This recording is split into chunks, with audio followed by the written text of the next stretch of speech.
Very much.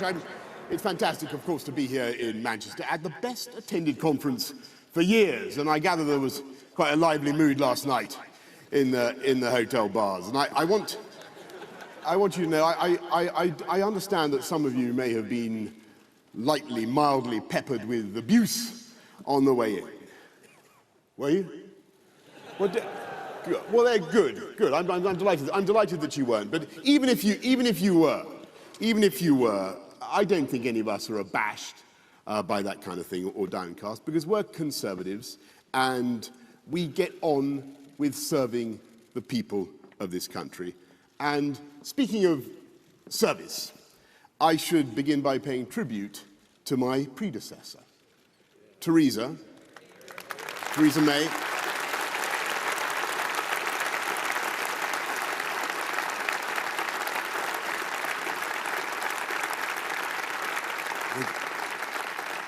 I know the whole conference remains full of gratitude to you and to Philip May for your patience and your forbearance, and yes, we will continue with your work of tackling domestic violence and modern slavery and building on your legacy. I've been Prime Minister for only 70 days, but I've seen so many things that give me cause for hope. Hospitals that are finally getting the investment to match the devotion of the staff. Schools where standards of reading are rising through the use of synthetic phonics.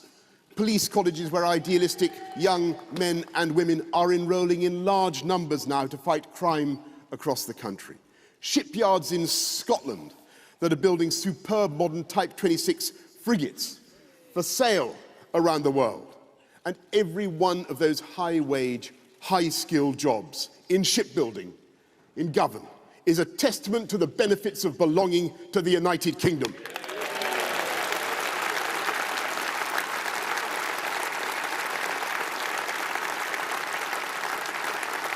The most successful political partnership in history, which we will protect and defend against those who would wantonly destroy it.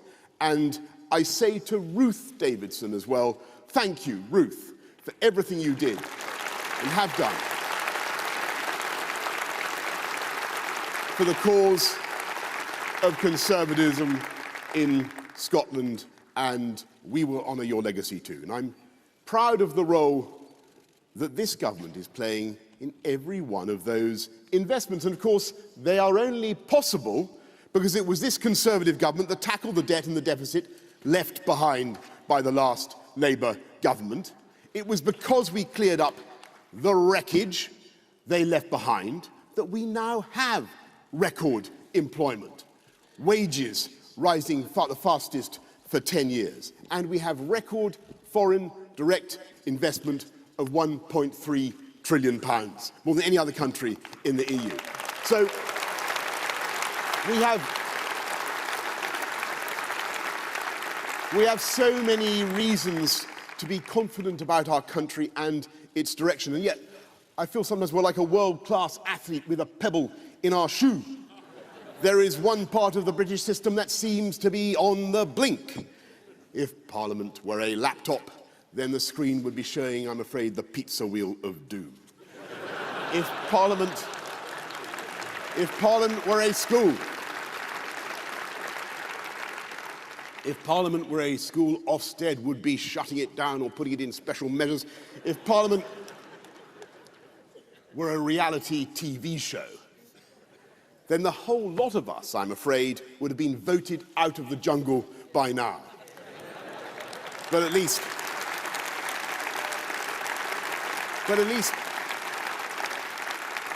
we'd have had the consolation of watching the Speaker being forced to eat a kangaroo testicle.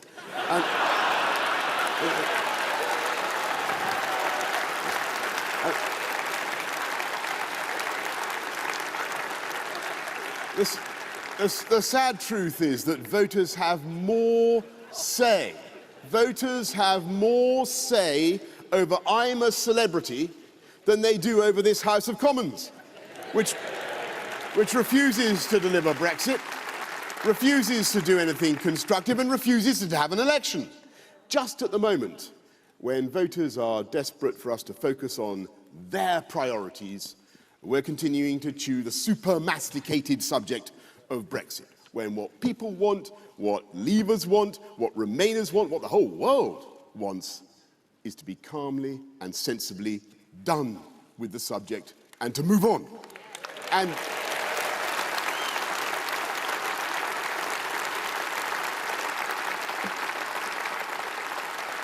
that is why we are coming out of the EU on October the 31st, come what may. Conference.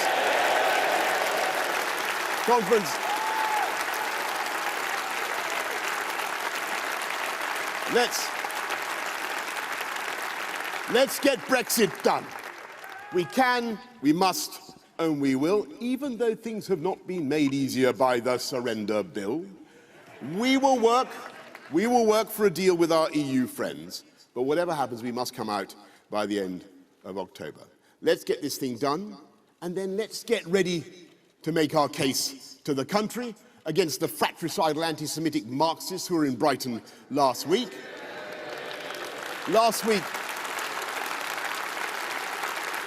Jeremy Corbyn had a number of damaging and retrograde ideas in his speech. He wants a 4-day week, which would slash the wages of people on low incomes.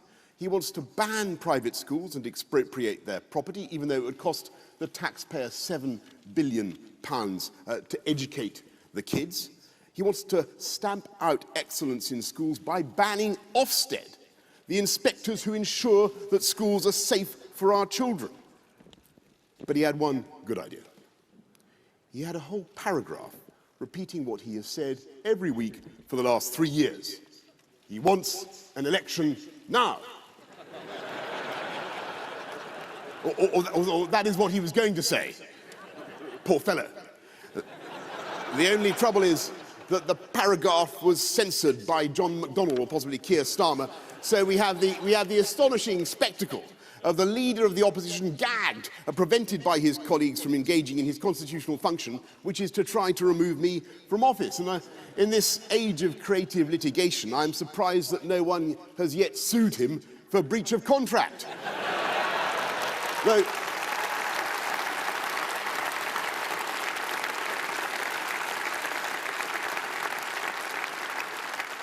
Though it now appears that the SNP may try to bundle him toward the throne, like some Konstantin Chernenko figure.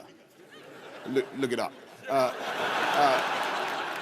Reluctantly propelled to office in a Kremlin coup, so that they can get on with their programme of total national discord, turning the whole of 2020, which should be a great year for this country, into the chaos and cacophony of 2 more referendums. A second referendum on Scottish independence, even though the people of Scotland were promised that the 2014 vote would be a once-in-a-generation decision, and a second referendum on the EU. I mean, can you imagine another 3 years of this? But that is the Corbyn agenda. Stay in the EU beyond October the 31st, paying £1 billion a month for the privilege, followed by years of uncertainty for business and everyone else. As for the Lib Dems, their idea of serving the national interest was to write to Jean-Claude Juncker, urging him not to give this country a better deal. Well, when the leader of the Liberal Democrats has called for a second referendum while pledging to campaign against the result. It's time to respect the Trade Subscriptions Act, my friends, and take the word Democrat out of Liberal Democrats. I'm afraid. After 3 years,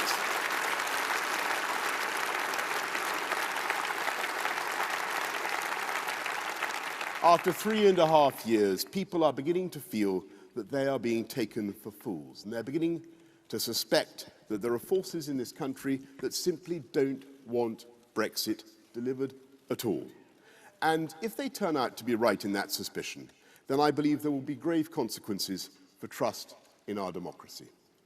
Let's get Brexit done on October the 31st. Let's get it done because of the opportunities that it will bring, not just to take back control of our money and our borders and our laws, to regulate differently and better, to take our place as a proud and independent global campaigner for free trade. Let's get it done because delay is so pointless and expensive and debilitating. Let's get it done because we need to build our positive new partnership with the EU. Because it cannot be stressed too much that this is not an anti-European party. This is not an anti-European country. We are European. We love Europe. I love Europe anyway. I love it. But after 45 years of really dramatic constitutional change in our relationships, we must have a new relationship with the EU, a positive and confident partnership, and we can do it. And today in Brussels, we are tabling what I believe are constructive and reasonable proposals, which provide a compromise for both sides. We will, under no circumstances, have checks at or near the border in Northern Ireland. We will respect the peace process and the Good Friday Agreement. And by a process of renewable democratic consent by the Executive and the Assembly of Northern Ireland, we will go further and protect the existing regulatory arrangements for farmers and businesses on both sides of the border. And at the same time, we will allow the UK, whole and entire, to withdraw from the EU with control over our own trade policy from the start.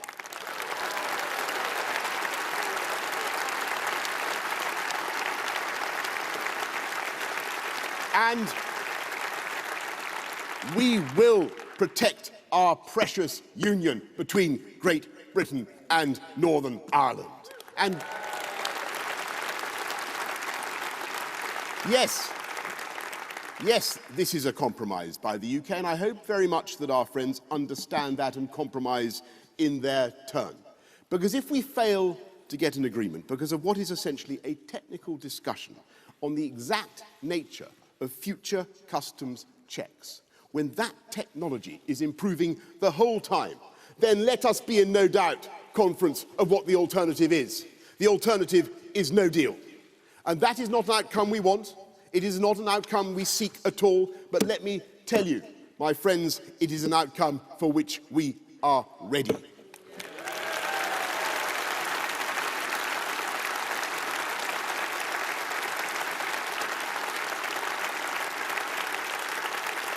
Are we ready for it? Yes, we are. Are we determined to resolve this? Yes, we are. Let's get Brexit done by October the 31st, because we have to get on and deliver on the priorities of the people. To answer the cry of those 17.4 million who voted for Brexit, because it is only by delivering Brexit that we can address that feeling in so many parts of the country that they've been left behind, ignored, that their towns were not only suffering from a lack of love and investment, but their views had become somehow unfashionable or unmentionable. And let's get Brexit done for those millions who may have voted Remain, but who are first and foremost Democrats. And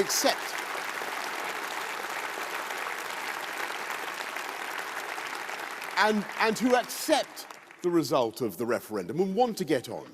And when I say that I want us to work together now to bring this country together, of course you're entitled, it's the first time I've spoken to you as party leader and Prime Minister at this conference, you're entitled to ask about my core principles and the ideals that drive me and are going to drive me as your Prime Minister.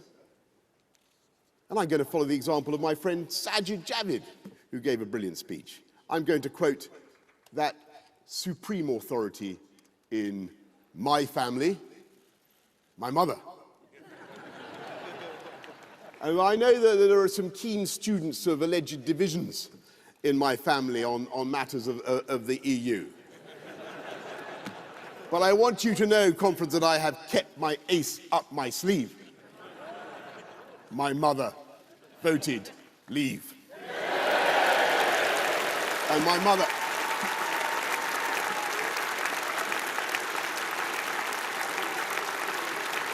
true. It's true. It's true.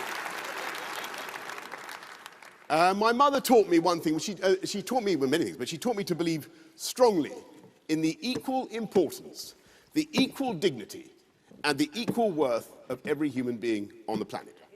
And that may sound banal. That may sound banal. That may sound trite, but it is not. It is not. You have to understand that and believe in that. And there is one institution in this country that sums up that idea.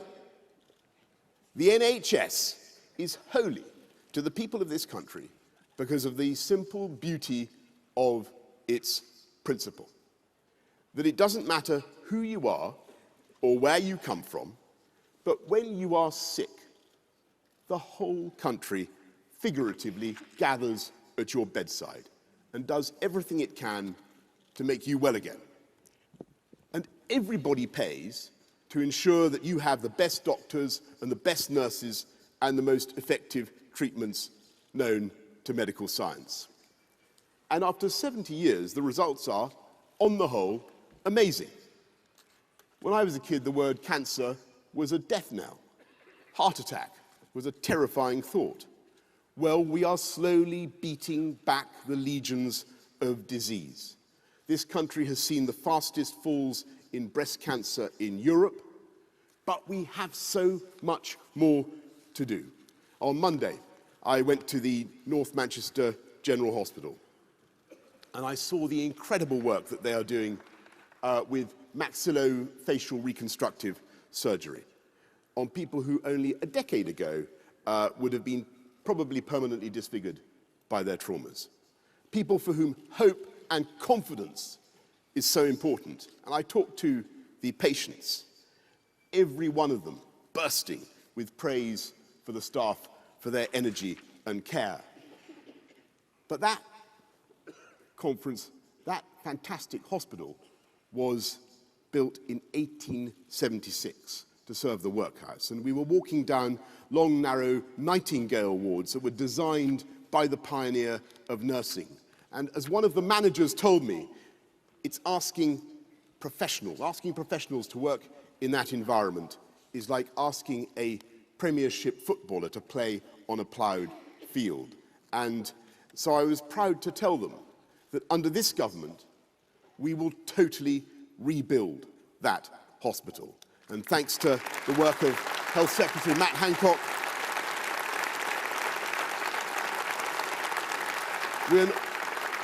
we're not only recruiting more doctors and nurses and training them, but in the next 10 years, we will build 40 new hospitals in the biggest investment in hospital infrastructure for a generation.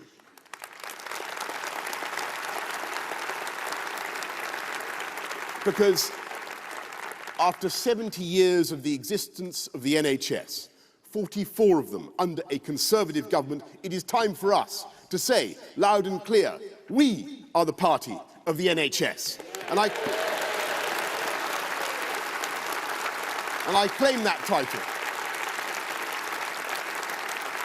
I claim that title because it is our one nation conservatism that has delivered and will deliver the economic growth that makes those investments possible. And it is we Conservatives too who will solve the problems of social care and end the injustice that means so many people have to sell their home to pay for their old age. And if you ask me, how are we going to do it? How are we going to pay for it all? How are we going to grow the UK economy? I will tell you, it is by raising the productivity of the whole of the UK, not with socialism, not with the deranged and ruinous plans borrowed from the playbook of Bolivarian revolutionary Venezuela, but by creating the economic platform for dynamic, free market capitalism. Yes.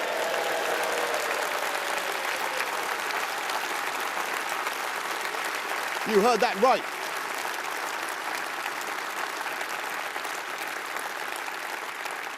When did you last hear a Tory leader talk about capitalism? We are the party of the NHS precisely because we are the party of capitalism, not because we shun it or despise it. And we understand the vital symmetry at the heart of the modern British economy. We need a dynamic, enterprise culture and great public services. And I, of course, I've seen that formula in action for a long time myself. Now, who comes from London?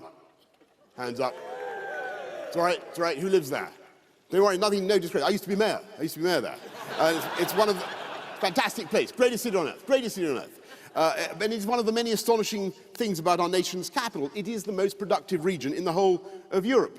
For lots of reasons. In 1863, amongst other things, we were the first place to think of putting trains in tunnels and that kind of thing. And yet there are many other regions of the country that are far less productive. And that represents not just an injustice, though of course it does, but a massive opportunity. Because I believe that talent and genius and chutzpah are evenly distributed across the UK, but it is also clear that opportunity is not evenly distributed. And it is the job of this one nation Conservative government to unlock talent in every corner of the UK.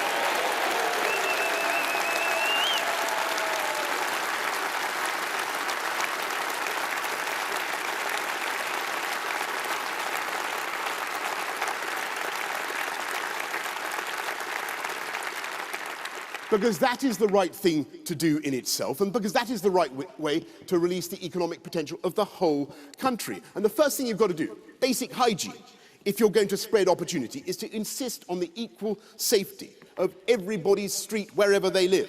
And that's why we're recruiting 20,000 police officers. Thank you, Pretty, and indeed thank you, Saj. And that is why we are committed to rolling up the evil county lines drugs gangs.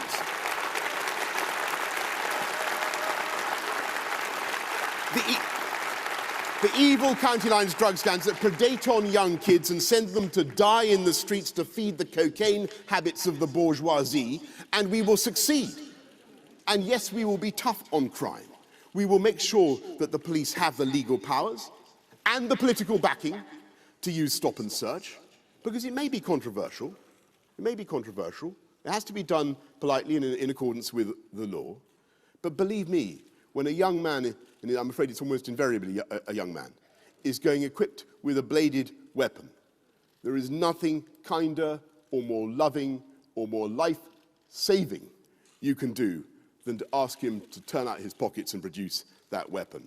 And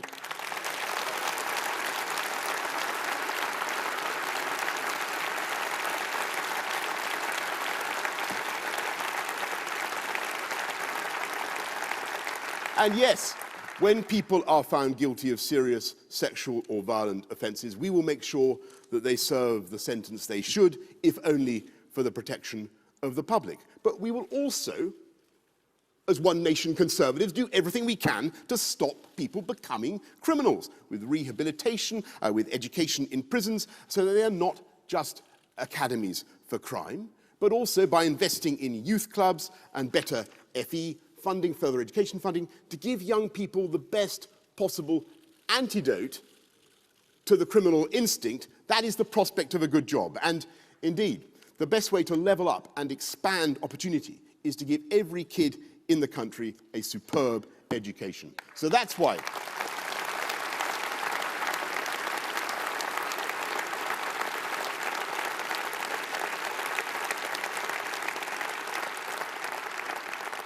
That's why we're levelling up education funding across the country, with the schools that have fallen furthest behind now seeing the biggest increases, so that every child has the chance they deserve to express their talents.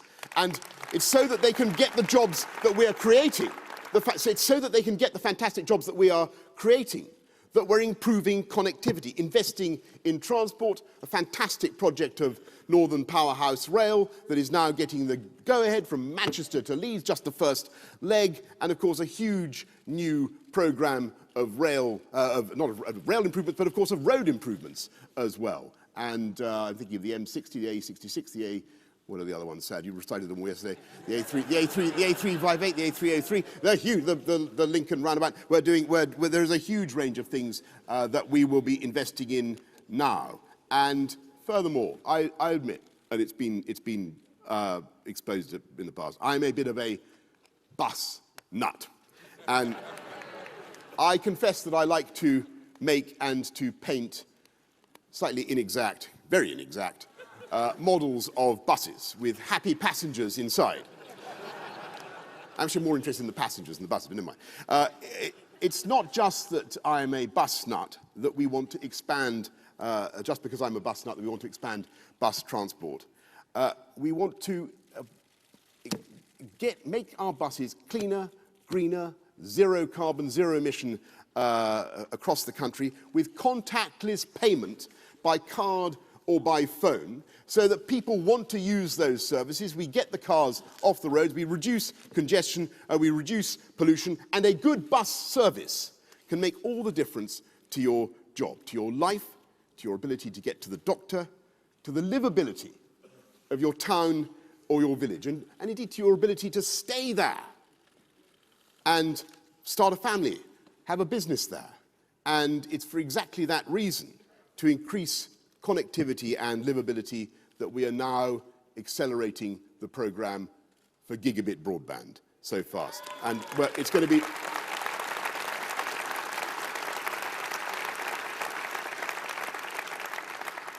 To be truthful, I'm not entirely sure of the exact technical details of gigabit broadband, but we're bringing it forward by 8 years, and it will mean that everybody has not just super fast, but incredibly fast speed of light broadband spreading into every home in the country like super informative vermicelli, and bringing people together, giving people opportunity, giving people certainty that they can, as I say, start a business, raise their family where they are. And that is the way, I think, with better connectivity, with better transport, better education, to unite the country and to bring it together. But there's, of course, another vital effect of the right infrastructure and the right technology. You increase the productivity of the whole UK economy. If the streets are safe, if the transport links are there, if you have good Wi-Fi, good broadband connections, what else do you allow to happen? Eddie? You allow new housing to go ahead. Huge numbers of new houses on brownfield sites that were never considered viable before. And that's the way forward. And you allow young people to get a foot on the housing ladder. And you allow young people to live near the good jobs. And above all, with safe streets and affordable housing and fantastic Wi-Fi, we give, as I say, business the confidence to invest and to grow. And that is the virtuous circle, the balance and the symmetry at the heart of our One Nation project. And there are so many ways in which this country is pulling ahead. London has overtaken New York as the #1 city for investment in fintech firms. And that's before we've even delivered Crossrail, which, by the way, was on time and on budget when the last mayor left office. And isn't it time? Isn't it time we had a mayor? Isn't it time we had a mayor who is focused on the job of running London? And isn't it time? Isn't it time we got behind our fantastic candidate, Sean Bailey? Let's back Bailey for London in 2020.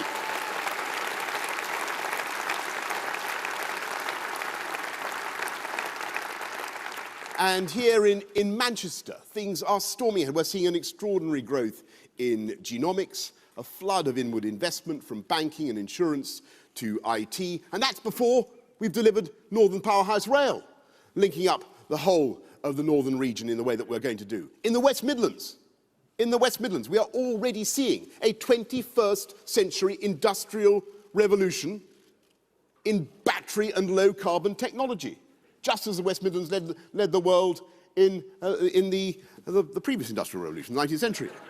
Absolutely true. 1 in 5 electric vehicles sold in Europe is now made in this country. That's a fantastic thing, and we're going to increase it. We're going to accelerate. We are going to have a battery gigafactory. A battery gigafactory. And that is before we have even begun with Mayor Andy Street's brilliant vision of a West Midlands metro system. That's the future. It's linking up the urban centres of the West Midlands in the way that needs to be done. That's what we Conservatives are going to do. It's always Conservatives who lead the way on great infrastructure projects. And with infrastructure, education, technology, we are going to drive up the productivity of this country and bring it together. Now look, I don't for one moment doubt the patriotism of everybody on all sides of the Brexit argument, but I'm fed up myself of being told that our country can't do something when I passionately believe that it can. And thanks to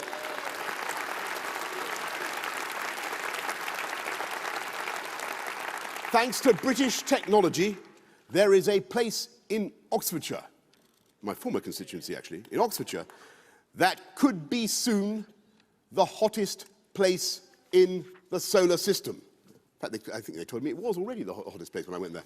It is the tokamak fusion reactor in Culham. And if you go there, you'll be told that this country has a global lead in fusion research and that they are on the verge of creating commercially viable miniature fusion reactors for sale around the world.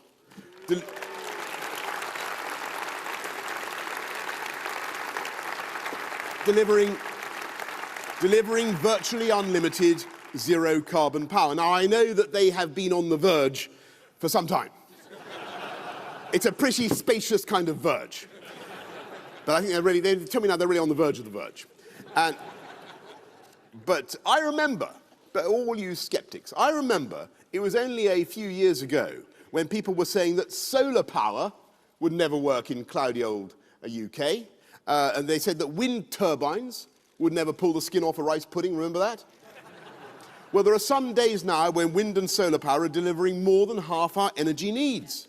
And we're going to be zero carbon, carbon neutral by 2050. We can do it. With new technology, we can do it. We can become carbon neutral by 2050. We can beat the skeptics. We're already using gene therapy to cure blindness. This country leads the world in satellite technology, and we're building 2 spaceports, one in Sutherland and one in Newquay. And soon we'll be... Thank you. The whole of the UK is going to benefit from these investments. And soon we will be sending missions to the heavens, geostationary satellites, which will be, by the way, infrastructure in space. It will be of huge value to this country. Now, conference, can you think of anyone who could trial the first mission? Can you think which communist cosmonaut we should coax into the cockpit?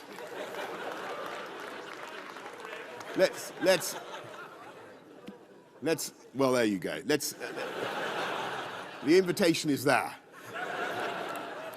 Let's get Brexit done on October the 31st. Not just because we have such an immense agenda to take this country forward, but because, of course, Brexit is an opportunity in itself. We will take back control of our fisheries and the extraordinary marine wealth of Scotland, and it's one of the many bizarre features of the SNP that in spite of being called names like salmon and sturgeon, they are committed to handing back control.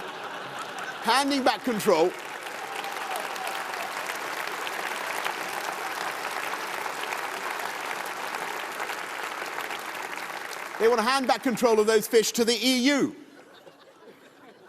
Alistair, we want to turbocharge the Scottish fishing sector. They would allow Brussels to charge for our turbot. You could see that one coming. You could see. But it's true. It's true. We will be able to allow UK business, when we leave the EU, we'll be able to allow UK businesses and manufacturers to have bigger tax breaks for the investments they make in capital and new technology. We can, out of the EU, we can do free ports. We can use the tax regime to do free ports and new enterprise zones. We can ban the cruel shipment of live animals that has offended the British people for so long.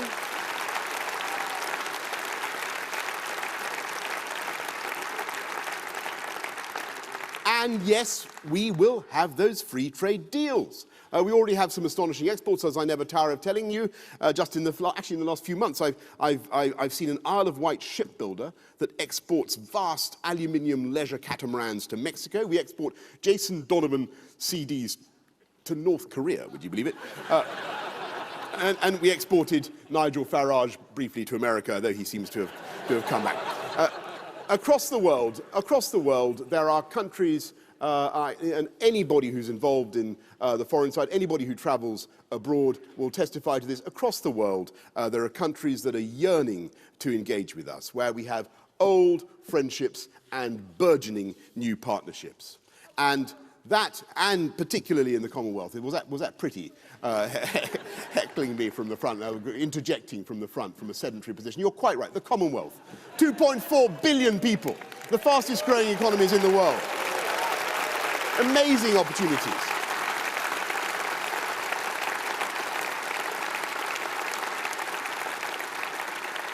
And that is our vision for Britain, a country that is open, outward-looking, global in mindset, insisting on free trade. A high-wage, low-tax, high-skill, high-productivity economy with incomes rising fastest for those who are lowest paid. A country where we level up and unify the entire United Kingdom through better education, better infrastructure and technology. A country where, provided you obey the law and do no harm to others, you can live your life and love whomsoever you choose. A country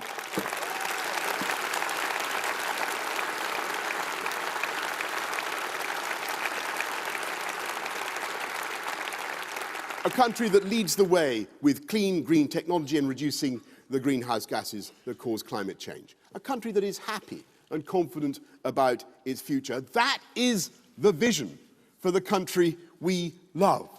And when the opposition finally screw their courage to the sticking point and agree to have an election, when the chlorinated chickens finally waddle from the hen coop where they are hiding, that is the vision for the country that we will put to the British people. And the choice is clear. We put up wages with the biggest expansion of the living wage for a generation. Corbyn would put up taxes for everyone. We back our superb armed forces around the world.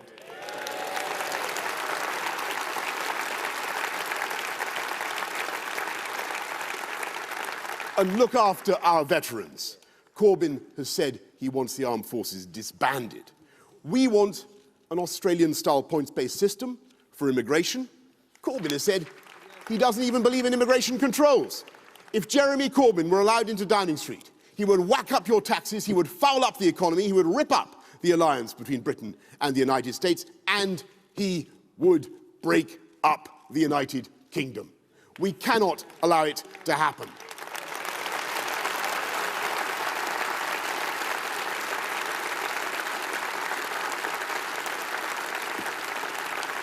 But it is worse than that, because it's become absolutely clear that he's now determined to frustrate Brexit. What do we want and need?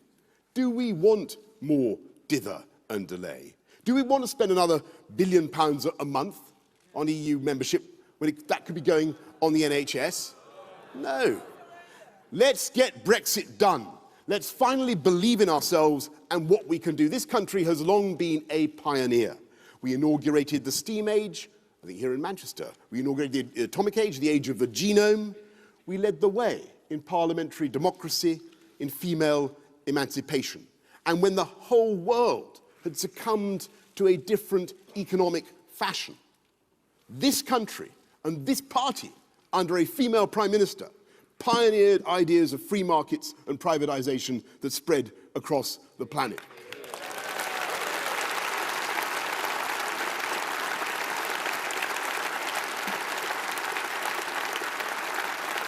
Every one of those ideas was controversial. Every one of them was difficult. But we always had the courage as a country to be original, to do things differently. And now we are about to take another giant step, to do something no one thought we could do, to reboot our politics, to relaunch ourselves into the world, and to dedicate ourselves again to the simple proposition that we are here to serve the democratic will of the British people. And if we do that with optimism and confidence, then I tell you, we will not go wrong. So let's get on with sensible, moderate, one nation, but tax-cutting Conservative government, and figuratively, if not literally, let us send Jeremy Corbyn into orbit where he belongs. Conference, let's get Brexit done, and let's bring this country together. Thank you very much.